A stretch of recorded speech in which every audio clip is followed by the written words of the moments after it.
عشق میں ذات پر کام کی اہمیت کیا ہے؟ جب عشق کا سفر شروع ہوتا ہے تو اس وقت ذات پہ کام، تڑپ کا لیول، دل کا رابطہ اس وقت کے تقاضے کے حساب سے ٹھیک ہوتا ہے، لیکن جب آگے بڑھتے ہیں تو تقاضے بڑھ جاتے ہیں۔ اب اگر کہیں ذرا سی بھی منزل سے نظر ہٹی، ذات پر کام پہ فوکس نہ رہا، دھیان معشوق سے ہٹ گیا یا اندر اطمینان آ گیا، تو اس کے اثرات سفر پر ظاہر ہونا شروع ہو جاتے ہیں۔ جبکہ ہوتا تو یہ ہے کہ جب سفر شروع ہو گیا تو اس وقت سفر کے تقاضے بھی بدل گئے اور بڑھ گئے۔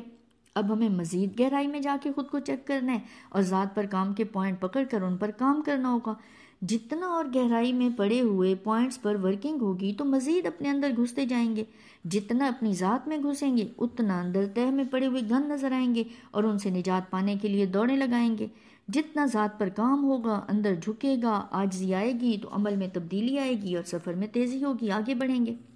عشق کے سفر میں رکاوٹ اور سستی تبھی پیش آتی ہے جب عاشق اپنے معشوق کی قربت اور چاہ میں اس وقت کے عشق کے تقاضوں کو پورا نہیں کر رہا ہوتا جو عشق میں معشوق کی قربت پانے میں اس کے حائل ہو جاتے ہیں۔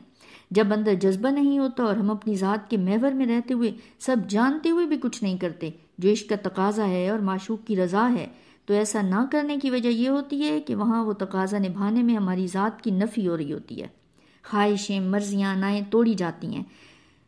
گو کہ اندر آگ اور جذبہ ہوتا ہے، لیکن کیونکہ ہم ذات کے غلام بن کے رہ رہے ہوتے ہیں اور اپنی مرضی کا عشق چاہتے ہیں، اسی لیے جذبہ اور آگ بجھ جاتی ہے۔ عاشق کی تو کوئی مرضی نہیں ہوتی، اس کی مرضیاں تو معشوق سے وابستہ ہوتی ہیں۔